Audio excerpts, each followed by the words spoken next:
Good morning, guys, and welcome to another day of 365. And today we are not doing a vlog. I am going to be doing an update to my endometrial ablation video from 6 months ago. This is my 6-month update video.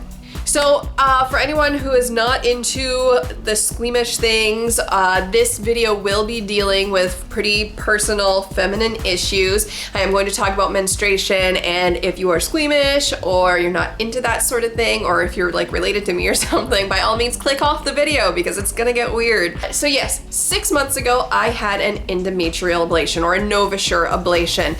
Specifically, that means that instead of them cutting the endometrial layer away, they cauterize the endometrial layer away, and all that means is that they're inserting a gold mesh, splaying it out and electrifying it until the endometrial layer is completely cauterized and removed. The reason I had to have this procedure done was, as far as they can tell, I have an allergy to my own menstrual fluid, which is incredibly rare, and it could be down to something in my diet, something in my environment, something that causes my body pH maybe to be off. Whatever it is, I would get blisters and rashes wherever the blood touched, and I, after 20 years of dealing with that, was just kind of over it.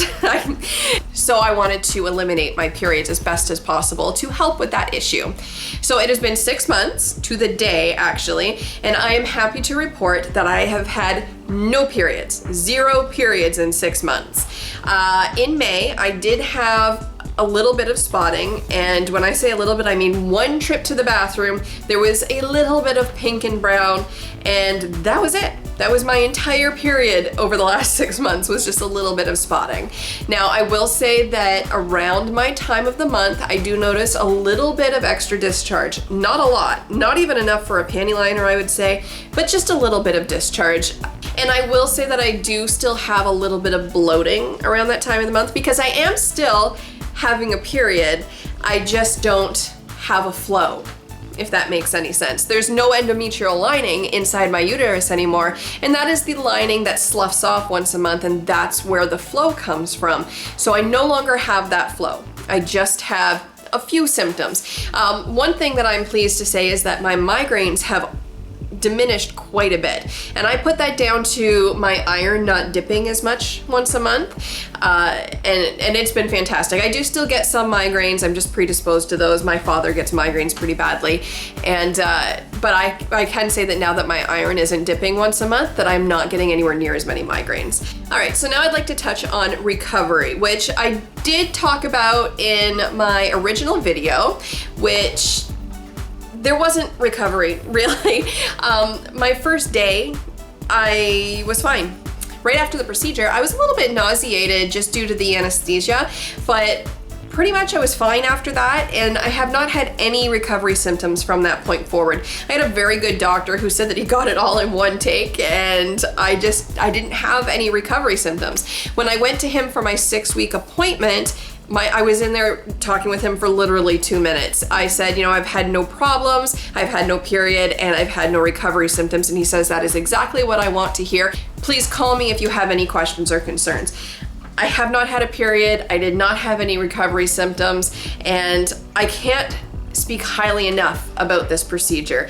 It was the best decision I've ever made, and if you are struggling with very bad menstrual cycles, heavy flow, or like in my case, rashes and blisters, the recovery time was super easy, and there's just the convenience of not having your period, which, as any woman can attest to, it can be pretty inconvenient at times. So just no longer having that. Now, I will say, if you're planning on having children, this procedure is not for you. It does not sterilize you, but it is dangerous to become pregnant after an endometrial ablation.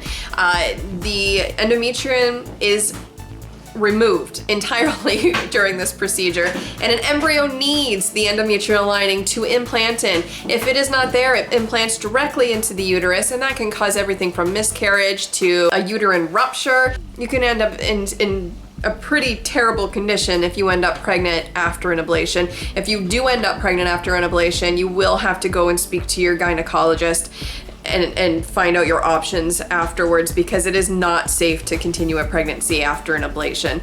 So I cannot recommend this procedure enough. If you're done having children, if you have trouble with your menstrual cycles like I did, It's safe, it is reliable, and it's just been a life changer for me, an absolute life changer for me. So yeah, that's my 6-month update. I will very likely do another one at the 1-year mark, so stay tuned for that. And I want to thank you guys so much for watching. If you liked this video and found it informative, give that a big thumbs up. Share it if you think that anyone in your life could possibly use this information. Leave us a happy, friendly comment down below. Subscribe if you haven't already, and we will see you guys tomorrow. Bye.